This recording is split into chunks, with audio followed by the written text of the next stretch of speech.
বৃষ্টি হচ্ছে, যেহেতু বর্ষাকাল আরও বৃষ্টি হবে। আমার এখানে আজকে প্রায় সারাদিনই বৃষ্টি হলো। এই বৃষ্টির পানি কি অ্যাকুরিয়ামে দেওয়া যাবে? যেহেতু অ্যাকুরিয়ামে মাছ মারা যাওয়ার কারণও পানি, আবার মাছ ভালো থাকার কারণও পানি, তাই পানিই সবচেয়ে গুরুত্বপূর্ণ।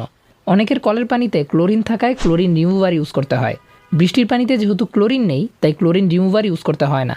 আবার বৃষ্টির পানিকে একদম বিশুদ্ধ পানিও বলা হয়। এজন্য অনেকেই অ্যাকুরিয়ামে বৃষ্টির পানি দেওয়ার কথা চিন্তা করে। বৃষ্টির পানি কি আসলেই অ্যাকুরিয়ামে দেওয়া যাবে? যদি দেওয়া যায় তাহলে কি পরিমাণে দেওয়া যাবে? বেশি দিলে কি কোনো সমস্যা হবে? শুধু কি প্ল্যান্টেড অ্যাকুরিয়ামের জন্য বৃষ্টির পানি উপকারী? কোন মাছের জন্য বৃষ্টির পানি উপকারী? এই ধরনের কোশ্চেন নিয়ে আজকের ভিডিওটা সাজানো। তো চলুন শুরু করা যাক।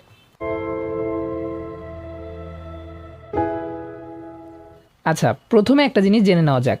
কিছু মাছ কম পিএইচ পছন্দ করে, আবার অল্প কিছু মাছ আছে যারা বেশি পিএইচ পছন্দ করে, যেমন মলি, প্লাটি, আফ্রিকান সিকলেট, সেন্ট্রাল আমেরিকান সিকলেট। এই মাছগুলো সাধারণত বেশি পিএইচ বা ক্ষারীয় পানি পছন্দ করে। আর মজার ব্যাপার হলো, এই মাছগুলো কিন্তু সাধারণত প্ল্যান্টেড অ্যাকুরিয়ামের মাছ হয় না। এখন বৃষ্টির পানির পিএইচ কিন্তু লো থাকে, অনেক কম থাকে। তার মানে বৃষ্টির পানি ওই সব মাছের জন্য কোনো কাজের না যারা বেশি পিএইচ পছন্দ করে। অর্থাৎ মলি, প্লাটি, আফ্রিকান সিকলেট এই মাছগুলোর জন্য বৃষ্টির পানি কাজে আসবে না। আর যেই মাছগুলো বললাম কম পিএইচ পছন্দ করে, মানে ডিসকাস, অ্যাঞ্জেলফিশ, টেট্রা, বেটা, এদের জন্য বৃষ্টির পানি আবার খুবই উপকারী।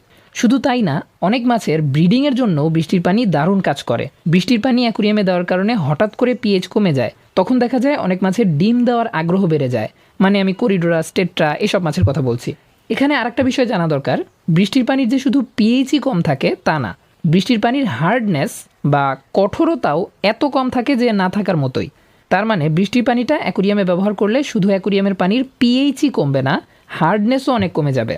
যদি বৃষ্টির পানি অতিরিক্ত ব্যবহার করা হয় তাহলে কেএইচ একদম কমে যায়, তখন পানির বাফারিং ক্ষমতা কমে যাবে। তাহলে কি হবে? তাহলে পানির পিএইচ ক্র্যাশ করবে। বেশিরভাগ ক্ষেত্রে রাতেই সমস্যাটা হবে।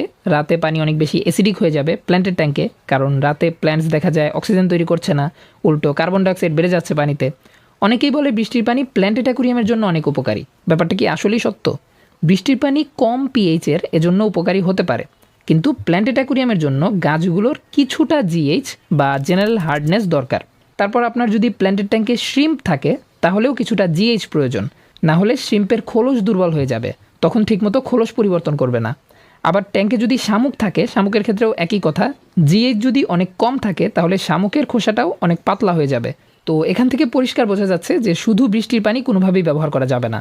বৃষ্টির পানির সাথে কলের পানি অবশ্যই মিক্স করতে হবে। তো কলের পানির সাথে বৃষ্টির পানি কতটুকু মিশাবেন, কিভাবে অ্যাকুরিয়ামে দিবেন, এই বিষয়টা জানার আগে বৃষ্টির পানিটা কিভাবে সংগ্রহ করতে হবে সেটা জানা দরকার। কারণ আগে তো বৃষ্টির পানিটা ধরতে হবে, তারপর তো আমরা দিতে পারবো। আপনি বৃষ্টির পানিটা যে পাত্রে ধরতে চাচ্ছেন সেই পাত্রটা এমন কোথাও রাখবেন যেখানে সরাসরি বৃষ্টির পানিটা পড়ে। মানে কোনো ছাদের পানি বা বৃষ্টির পানিটা আগে কোথাও পড়ছে, তারপর সেখান থেকে আপনার পাত্রে আসছে, এরকম হওয়া যাবে না। সরাসরি বৃষ্টির পানিটা আপনার পাত্রে পড়তে হবে। গাছের নিচে রাখা যাবে না, পাতায় প্রচুর ময়লা থাকে, পাখির বিষ্ঠাও থাকতে পারে। একদম পরিষ্কার পানিটাই সংগ্রহ করতে হবে। খোলা ছাদে বা খোলা মাঠে যে কোনো জায়গায় আপনি পানির পাত্রটা রাখতে পারেন। তারপর বছরের একদম শুরুর বৃষ্টিগুলোর পানি আমাদের নেওয়া যাবে না। একদম শুরুর দিকে যে বৃষ্টিগুলো হয় সেগুলোর পানি অনেক বেশি অ্যাসিডিক থাকে এবং বিভিন্ন রাসায়নিক ঘনীভূত অবস্থায় থাকে, যেগুলো অ্যাকুরিয়ামের মাছ বা গাছ কোনোটির জন্যই উপযোগী না। দেখবেন মাঝে মাঝে খবরে শোনা যায় অ্যাসিড বৃষ্টির কারণে পুকুরের অনেক মাছ মারা গেছে, বা এই ধরনের ঘটনা কিন্তু শুরুর দিককার বৃষ্টিতেই মূলত হয়। তাই শুরুর দিকের বৃষ্টির পানি সংগ্রহ করা যাবে না। এখন যে বৃষ্টিটা হচ্ছে সারাদিন ধরেই হয়ে যাচ্ছে, এমন সময়কার বৃষ্টির পানিটাই একদম পারফেক্ট। এভাবে আপনি একদিনে বা টানা কয়েকদিনে প্রচুর পরিমাণে বৃষ্টির পানি একসাথে জোগাড় করে যে কোনো ভালো জায়গায় সংরক্ষণ করে রাখতে পারেন। তো বৃষ্টির পানিটা কখন মেশাবেন অ্যাকুরিয়ামে? যখন আপনি ওয়াটার চেঞ্জ করছেন তখন সামান্য পরিমাণে বৃষ্টির পানি মেশাতে হবে। দেখবেন বৃষ্টির পানিটা কিন্তু অনেক বেশি ঠান্ডা থাকে, আর অ্যাকুরিয়ামের পানি এত ঠান্ডা হয় না। বেশি ঠান্ডা পানি অ্যাকুরিয়ামে হঠাৎ করে দিয়ে দিলে মাছ শকে চলে যেতে পারে। বৃষ্টির পানিটা কোনো বালতিতে ধরলে সেই বালতিটা আগে অ্যাকুরিয়ামের পাশে কিছুক্ষণ রেখে দিলেই দেখবেন অ্যাকুরিয়ামের পানির তাপমাত্রা আর বালতির পানির তাপমাত্রা একদম একরকম হয়ে গেছে। হাত দিয়ে ধরে দেখলেই বুঝবেন, থার্মোমিটার লাগবে না। যেহেতু শুধু বৃষ্টির পানি আমরা দিব না, কলের পানির সাথে বৃষ্টির পানিটা মিশাতে হবে। এখন ব্যাপার হলো কতটুকু মিশাবো। কতটুকু মিশাতে হবে সেটা বোঝার জন্য আমরা আবার একটু পিছনে যাই। আমরা শুরুতেই জেনেছি কিছু মাছ কম পিএইচ পছন্দ করে, কিছু মাছ বেশি পিএইচ পছন্দ করে। বেশি পিএইচ যারা পছন্দ করে তাদের কথা তো শুরুতেই বাদ, কিন্তু যারা কম পিএইচ পছন্দ করে তাদের জন্য আদর্শ পিএইচ কত? অ্যাকুরিয়ামের জন্য এখানে আদর্শ পিএইচ ধরা হয় 6.5। তার মানে অ্যাকুরিয়ামের পানির পিএইচ হতে হবে 6.5। কিন্তু আপনি যে বৃষ্টির পানিটা সংগ্রহ করলেন সেটার পিএইচ আরও কম, সাধারণত এই বৃষ্টির পানির পিএইচ হবে 5.5, 5.6 এরকম, কিন্তু অ্যাকুরিয়ামের জন্য আমাদের দরকার 6.5। তার মানে কলের পানির সাথে ততটুকুই বৃষ্টির পানি মেশানো যাবে যতটুকু বৃষ্টির পানি মেশালে আপনার অ্যাকুরিয়ামের পানির পিএইচ 6.5 হচ্ছে, এর বেশি মেশানো যাবে না। কিভাবে বুঝবেন কতটুকু পানি মেশালে অ্যাকুরিয়ামের পানির পিএইচ 6.5 হবে? এইটা বোঝার একমাত্র উপায় পিএইচ টেস্ট করা। আপনাকে প্রথমে দেখতে হবে আপনার বাসার কলের পানির পিএইচ কত। যদি দেখেন কলের পানির পিএইচ 7, তার মানে পিএইচ আরও কমাতে হবে। তখন আপনি কিছু পরিমাণে বৃষ্টির পানি যোগ করবেন, তারপর আবার টেস্ট করবেন। যদি দেখেন এখনও 6.5 হয়নি, তাহলে আরেকটু বৃষ্টির পানি যোগ করে আবার টেস্ট করবেন। এভাবে কত লিটার বা কত বালতি বৃষ্টির পানি অ্যাকুরিয়ামে যোগ করার পর আপনার অ্যাকুরিয়ামের পানির পিএইচ 6.5 হচ্ছে, সেটা আপনার মেপে রাখতে হবে। ধরেন আপনার অ্যাকুরিয়ামে 100 লিটার পানি ধরে, আর আপনি 20 লিটার পানি অ্যাকুরিয়ামে দেওয়ার পর দেখলেন যে পানির পিএইচ 6.5 হচ্ছে। এই যে প্রথম দিন আপনি পিএইচ টেস্ট করে বুঝে গেলেন যে আপনার অ্যাকুরিয়ামে 20 লিটার বৃষ্টির পানি দিলে পিএইচ 6.5 হয়, তারপর থেকে আপনার আর টেস্ট করার দরকার নেই। অথবা আপনি যদি রেশিওটা বুঝে যান, যেমন 2:1 বা 3:1 রেশিওতে কলের পানি আর বৃষ্টির পানি দিলে আপনার অ্যাকুরিয়ামের পানিটা একদম উপযুক্ত হয়, তাহলে পরবর্তীতে আর টেস্ট করতে হবে না। তবে প্রথমবার আপনাকে একবার টেস্ট করেই বুঝে নিতে হবে যে আপনার অ্যাকুরিয়ামের জন্য কী পরিমাণ বৃষ্টির পানি দিলে পিএইচ 6.5 আসে। ধরেন আপনি রেশিওটা বুঝে গেছেন যে আপনার অ্যাকুরিয়ামে 2 ভাগ কলের পানি আর 1 ভাগ বৃষ্টির পানি থাকলে পানিটা একদম পারফেক্ট হয়, কিন্তু এই রেশিওটাও অনেক সময় কাজ করবে না। কেন কাজ করবে না? ধরুন আপনার 100 লিটার একটা অ্যাকুরিয়াম আছে, আপনি একদিন বৃষ্টির পানি জোগাড় করে বারবার অ্যাকুরিয়ামে দিয়েছেন আর বারবার টেস্ট করেছেন, দেখেছেন কত লিটার পানি দেওয়ার পর পিএইচ 6.5 হচ্ছে। 10 লিটার পানি দেওয়ার পরও দেখেছেন 6.5 হচ্ছে না, তারপর 15 লিটার পানি দিয়েছেন তখনও 6.5 হচ্ছে না, তারপর 20 লিটার পানি দেওয়ার পর দেখলেন হ্যাঁ এবার 6.5 হচ্ছে।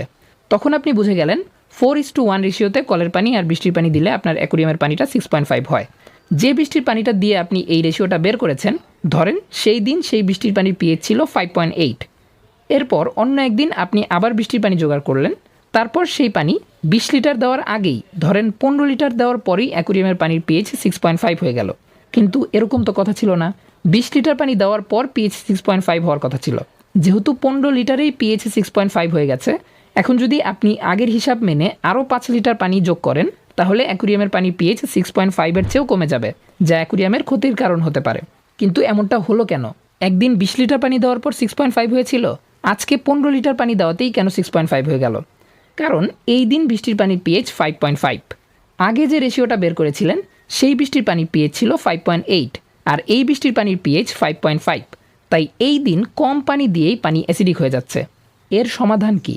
আপনি যে কোনো একদিন বা কয়েকদিন ধরে টানা বৃষ্টির পানি সংগ্রহ করে খুব ভালোভাবে ঢেকে কোনো ট্যাঙ্কি বা বড় ড্রামে সংরক্ষণ করতে পারেন। তাহলে আপনার কাছে যে রিজার্ভ পানিটা থাকবে তার পিএইচ নির্দিষ্ট থাকবে। এই পানি দিয়ে আপনি যখন রেশিওটা বের করবেন সেটা হবে একদম পারফেক্ট, কারণ এই একই পানি আপনি বারবার ব্যবহার করছেন, তখন আর আগের সমস্যাটা হবে না। অথবা আপনাকে প্রতিবারই টেস্ট করতে হবে। বারবার টেস্ট করাটাই সবচেয়ে নিরাপদ, কিন্তু আপনি যদি বারবার টেস্ট করতে না চান তাহলে একবারে বেশি পানি সংগ্রহ করে সেটাই বারবার ব্যবহার করতে হবে। অনেক দেশে সারা বছরের জন্য মানুষ বৃষ্টির পানি সংগ্রহ করে রাখে, বাংলাদেশে এরকমটা খুব একটা দেখা যায় না, কিন্তু বিদেশে অনেকেই এরকম করে। তো এই ছিল ভিডিওটা। তো যেভাবে বৃষ্টির পানি ব্যবহার করার কথা বললাম, আপনি যদি বৃষ্টির পানি ব্যবহার করতে চান তাহলে এইভাবেই করতে হবে। কিন্তু এই যে পরিশ্রমটা হবে বৃষ্টিতে ভিজে বারবার পানি সংগ্রহ করা, ভালো একটা জায়গায় স্টোর করা, পানি পরিবর্তনের সময় একটু কলের পানি একটু বৃষ্টির পানি মেশানো, তারপর বারবার টেস্ট করা, এত কিছু যদি আপনার কাছে মজার মনে হয় তাহলে অবশ্যই মজা নিতে পারেন। আর যদি ঝামেলা মনে হয় তাহলে দরকার নেই। অনেকের বাসার পিএইচ এমনিতেই 6.5 থাকে, মানে তাদের কিছু মেশাতেই হয় না, কলের পানির পিএইচই 6.5, যা মাছের জন্য একদম উপযুক্ত। সেক্ষেত্রে সে যদি আবার বৃষ্টির পানি যোগ করে সেটা বরং মাছের ক্ষতি করবে। তাহলে শুধু শুধু কেন এত ঝামেলা করবে? তো বৃষ্টির পানি ব্যবহার করবেন কি না এটা একদমই আপনার উপর। আপনার বাসার পানির পিএইচ যদি খুব বেশি হয়, আপনি সারা বছরই বৃষ্টির পানি ব্যবহার করতে পারেন পিএইচটা কমানোর জন্য বা বিশেষ কিছু মাছের ব্রিডিংয়ের জন্য। যদি না চান তাহলে করবেন না। এটা আহামরি কিছু না যে আপনার ব্যবহার করতেই হবে বা ব্যবহার করলে একদম মাছ আর মারা যাবে না, এমন টাইপের কিছু না। তো যদি জিজ্ঞেস করেন বৃষ্টির পানিটা কি উপকারী, হ্যাঁ অবশ্যই উপকারী, কিন্তু কিভাবে ব্যবহার করতে হবে সেটা তো বললামই। বৃষ্টির পানিটা অ্যাকুরিয়ামে দিব কি দিব না এই কনফিউশনে যারা ছিলেন, আমার মনে হয় আজকের ভিডিওটা তাদের কাজে আসবে। তো আজকের মতো এই পর্যন্তই। ভিডিও থেকে যদি কোনো নতুন ইনফরমেশন জেনে থাকেন তাহলে অবশ্যই লাইক করবেন, চ্যানেল নতুন হলে সাবস্ক্রাইব করবেন। ফিরছি নতুন কোনো ভিডিওতে।